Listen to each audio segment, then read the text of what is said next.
Morning. Today is the 7th day of ER, the 28th of April, and we are holding by the 6th reading of Acharei-Kedoshim together. And basically now we have repetitions, because a lot of the things that we saw in Acharei are repeated in Kedoshim. The difference being that in Parashat Acharei they only appear as a prohibition, whereas in Parashat Kedoshim not just as a prohibition, but also with the punishment that goes with them. And there's a very important principle in Torah that if there's no punishment, if the Torah doesn't provide the punishment, then it's a little bit more complex to punish someone to begin with. So we have to have both the prohibition and the description of the punishment. So this repeats for all the forbidden sexual relations, and it also repeats for something else that we saw in Parashat Acharei, and I just want to read the beginning now. We're looking at chapter 20, verse 1. Let me see if I can get a decent translation. Just a moment. Okay.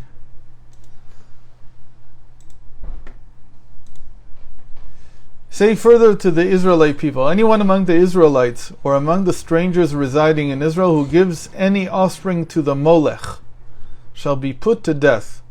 And how shall he be put to death? The people of the land shall pelt the person with stones.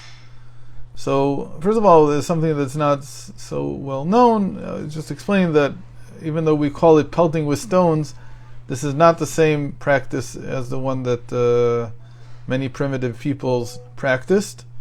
Rather, this means killing him by tossing him off of a tall building. And after he was dead, then the body there was a big stone thrown on the body itself. It wasn't that people actually stood there and pelted him with stones. So the death was instantaneous. It was a form of hanging, but really without a rope. It was done in such a way that it was instantaneous.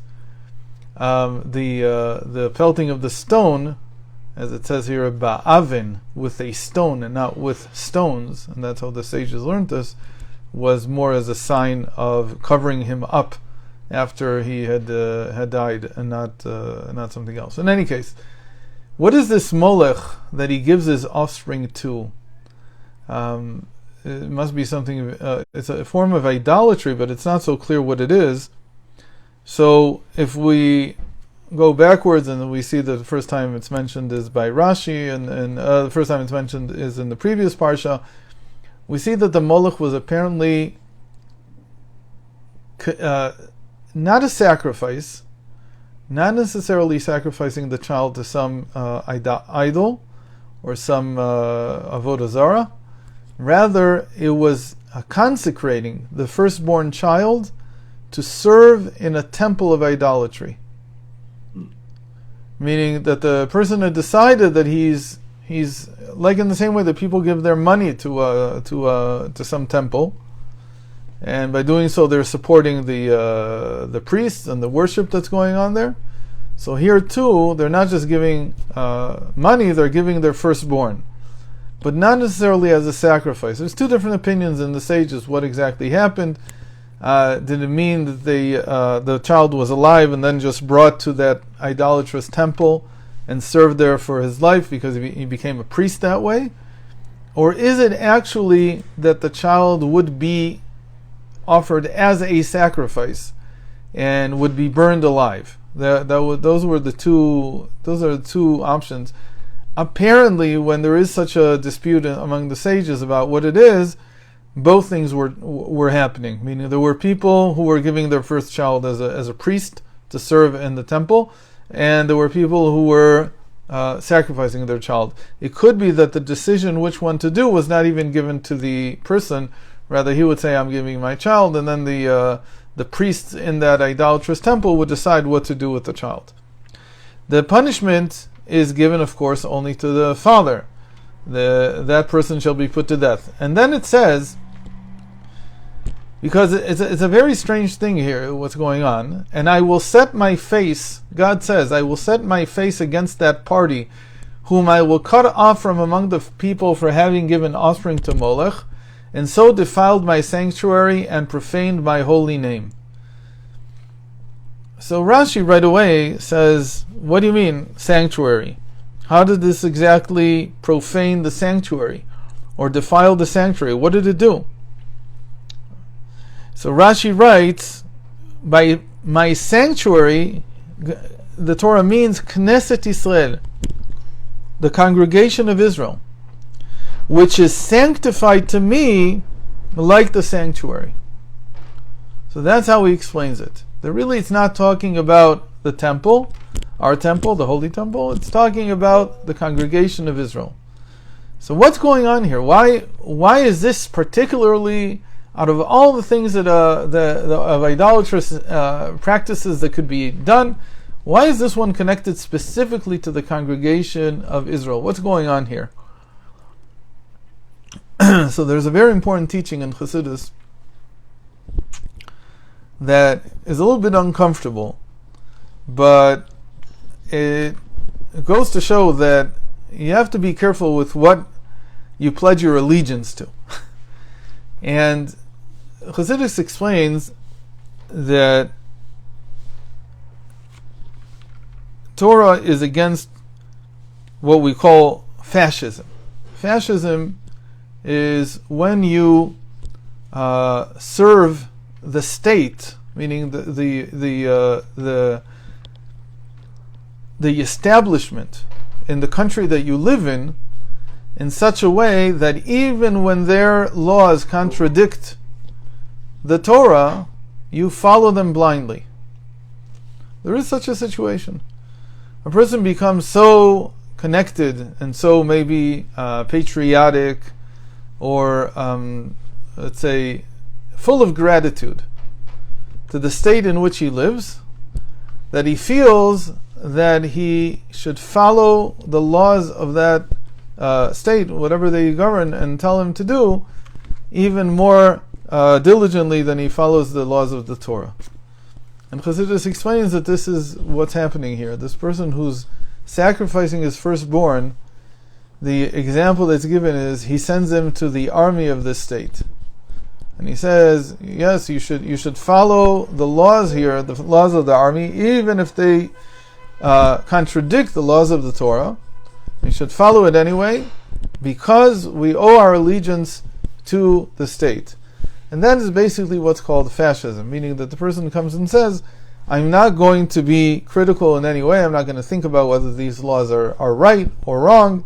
The moment that the state decided, the dictator, or it could be in a democracy even, the moment that they decided that this is the right thing to do, we're not going to question them at all, and we're going to follow exactly what they say. So when that happens outside the land of Israel, it's bad enough in and of itself, but it's not against the congregation of Israel as a whole, because there you could just say, well, it's a single individual. But this could also happen in the land of Israel. And it happened. There were times when this happened, and maybe there's even times now. And what that means is that you have to be very careful that just because it's even a Jewish king, even if it's a king that you think has rightful duties to serve as the king, and it's proper, and so on, you still have to be careful to always question and ask, like the Rambam writes in his Laws of Kings, that the words of the Torah always precede the words of the king. Meaning, if the king comes and says to override a prohibition, you can't listen to him. You have to first of all listen to the Torah. And it's coming and saying that Judaism has always built into it a system of checks and balances, where the Torah itself serves as a check, as a balance to the whims and the will of the congregation of Israel even. Meaning even the congregation of Israel, which decided on a king. if you follow it without question, and you have no doubts in your mind, and you never question whether it's the right thing to do or not the right thing to do, the particular law that they're asking you to follow. For instance, they could take you out to do a war that is improper, that you're not allowed to fight. They could do the opposite. They could come and tell you, don't fight, and leave things to someone else to take care of us when it's the wrong thing and you have to protect Jews. There can be many, many things. So there's an overriding principle in Chassidus that says this Molech. What does Molech sound like? The word itself is like the word Melech, like the word king. So he's sacrificing his child to the kingship. He's sacrificing his child to the establishment. And you have to be careful to not do that, and always consider the question whether this is something that the Torah sanctions or not, and not be afraid to come and say no when the time is needed, to resist, to oppose, and that's the right thing to do. We can take a really extreme example, like for instance, if somebody was very patriotic to Germany in 1939 and he decided to send his children to the army. Well, they wouldn't accept him. But let's say they didn't know he was a Jew, and he was a Jew, and he decided to be super patriotic. So you understand that doesn't work. You don't do these things. Okay, in any case. So I'm sorry that we didn't get a chance. I thought it was just too long to talk about the daughter. Maybe in an upcoming opportunity we'll do that. In the meantime, Shabbat.